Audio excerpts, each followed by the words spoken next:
Agribusiness Today is brought to you exclusively by CHS, your partner in the field providing precision agriculture solutions to farmers across the country.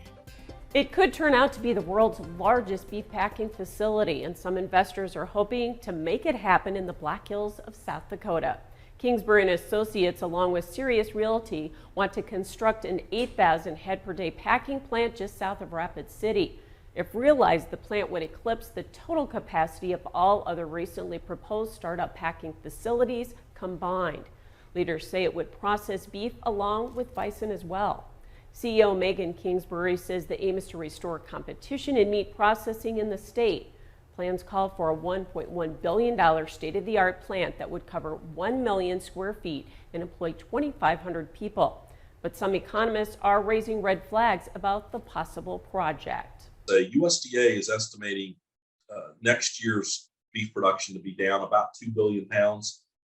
That just goes to show you how much of a contraction could be happening.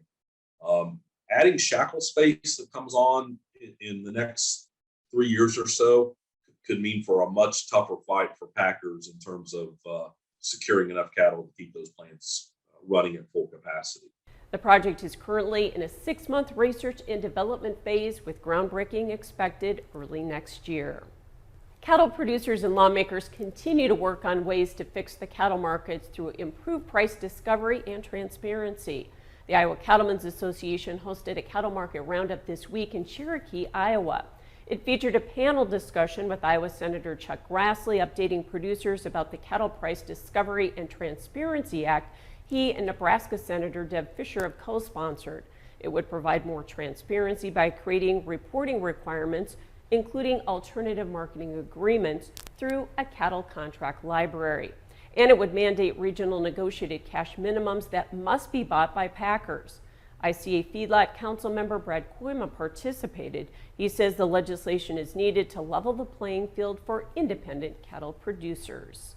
My view is that if we don't do something, we're going to continue to see this further deterioration of the negotiated trade. Along with that, the further liquidation of more and more of the small to medium-sized people like my customers and like the way I feed cattle and my family feeds cattle. Koima says the bill is gaining momentum in the Senate, so they're hopeful for passage. Iowa Republican Congressman Randy Feenstra also offered similar legislation in the House. However, the National Cattlemen's Beef Association and the American Farm Bureau Federation opposed the legislation.